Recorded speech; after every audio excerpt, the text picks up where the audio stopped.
তোমরা না আমাকে এই সমস্ত বলে এমন বিব্রত আর লজ্জায় ফেলো। আমাদের সামনে মো আপা আছে, দিলার আন্টি 84 বছর বয়স তার।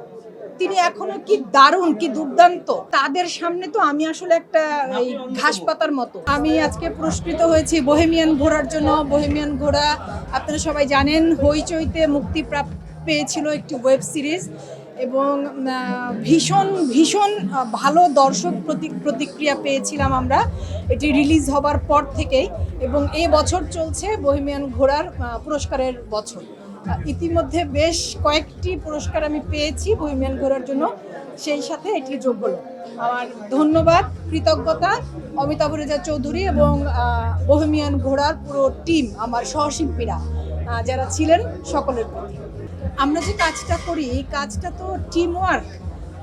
মানে একজন শুধু ভালো অভিনয় করলেন তাতে করে না জিনিসটা একটা জায়গায় গিয়ে দাঁড়ায় না। যখন দলগতভাবে স্যান্ডেলিনা সো রূপচর্চায় আভিজাত্য একটা আমি বলবো যে টিমটা যখন ভালো হয়, একজন ভালো পরিচালক, ভালো চিত্রনাট্য যেই টিমটা লিখেছে তারা, ভালো সিনেমাটোগ্রাফার খসরু ভাই ছিলেন আমাদের বহেমিয়ান ঘোড়ার সিনেমাটোগ্রাফার, এবং সহশিল্পী আমার সহশিল্পী মোশাররফ করিম এবং আরও যে আর্টিস্টরা ছিলেন তারা প্রত্যেকেই তো। আমরা যে কাজটা করি মূলত এটি টিম ওয়ার্ক, এবং এই কাজের যখন কাজটি ভালো হয় বা এর সাফল্য কোনোভাবেই একজন ব্যক্তির উপর নির্ভর করে না। এই কৃতিত্বটা পুরোটাই টিমের সকলের। একটা কাজ যখন দর্শকরা এত পছন্দ করে এবং সেই কাজ নিয়ে বিভিন্ন রকম এক্সপেরিমেন্ট করে তারা নিজেদের মতো করে, আমার চোখে পড়েছে অনেক রিল, অনেক টিকটক, ছোট্ট ছোট্ট ক্লিপ কেটে ভালো লেগেছে। দর্শকদের এত ভালোবাসা পেয়েছে দুটো চরিত্র বা একটি সিরিজের এই অংশ, অবশ্যই ভালো লেগেছে। আমি যে জীবনটা যাপন করি, মানে আমার পারিবারিক জীবন, ব্যক্তি জীবন, সেই জীবনটা আমি একটু শান্তিপূর্ণভাবে যাপন করে তারপর আমি বছরে একটি দুটি কাজ করতে চাই, যেই কাজগুলো ওই যে মানে বহেমিয়ান ঘোড়ার মতো হবে অথবা অসময়ের মতো হবে।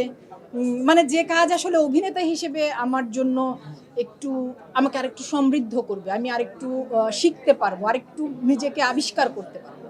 তো ওই যে ওরকম কাজের সংখ্যা না খুব অনেক বেশি যদি করি তাহলে আর অমন কাজ করা হয়ে উঠবে না। আমাদের তো আসলে কাজের ক্ষেত্র অনেক বেড়েছে।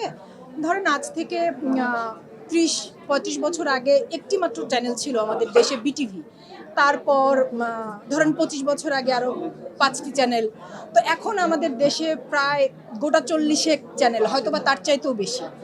তারপর হচ্ছে আমাদের ওটিটি প্ল্যাটফর্মগুলো গত 5-7 বছরে যুক্ত হয়েছে, এবং সেই ওটিটি প্ল্যাটফর্মও কিন্তু প্রায় 8-10টা মানে ওটিটি প্ল্যাটফর্মে কাজ হচ্ছে, সিনেমা তো আছেই।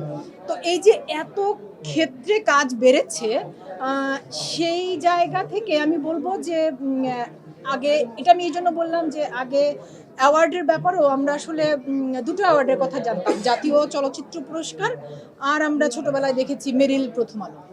এছাড়া কিন্তু আসলে আমরা আর অ্যাওয়ার্ড প্রোগ্রাম দেখিনি। এখন সময়ের সাথে সাথে বিভিন্ন চ্যানেলেরই অনেক অ্যাওয়ার্ড প্রোগ্রাম আছে, যেমন চ্যানেল আইয়ের মিউজিকের একটা অ্যাওয়ার্ড প্রোগ্রাম আছে, আরটিভির অ্যাওয়ার্ড প্রোগ্রাম ছিল। তো হ্যাঁ, সময়ের সাথে সাথে ক্ষেত্র যেহেতু বেড়েছে, অন্য সকল ক্ষেত্রে অ্যাওয়ার্ডের ক্ষেত্রেও বেড়েছে। তোমরা না আমাকে এই সমস্ত বলে এমন বিব্রত আর লজ্জায় ফেলো। মানে ধরো আমাকে দেখে উদাহরণ দেওয়ার কিচ্ছু নাই। আমার সামনে আমার আরো 10 বছর, 20 বছর, 30 বছরের বড়রা আছেন যারা কাজ করছেন এবং অসাধারণ সব কাজ করছেন। আমাদের সামনে মো আপা আছে, সাদিয়া ইসলাম মো, আমাদের সামনে জয়া আপা আছে, আমাদের সামনে দিলারা আন্টি আছে। হ্যাঁ, তো তাদেরকে রেখে মানে দিলারা আন্টি 84 বছর বয়স তার, তিনি এখনো কি দারুণ, কি দুর্দান্ত। বা মো আপা, মানে আমি বয়সের কথাটা উল্লেখ নাই করি, তোমরা সকলেই জানো মো আপা কি দারুণ কাজ করছে। তো তাদের সামনে তো আমি আসলে একটা এই ঘাস পাতার মতো, আমি না কিচ্ছু না। এগুলো বলে প্লিজ এগুলো বলো না। তবে থ্যাংক ইউ, দোয়া করো যাতে যে কটা দিন বেঁচে থাকবো সুস্থ থাকি, আর বছরে একটা দুটো কাজই করতে চাই, কিন্তু সেই কাজগুলো যাতে মানসম্পন্ন হয়, সেই কাজগুলো যাতে তোমাদের ভালো লাগা ভালোবাসা পায়।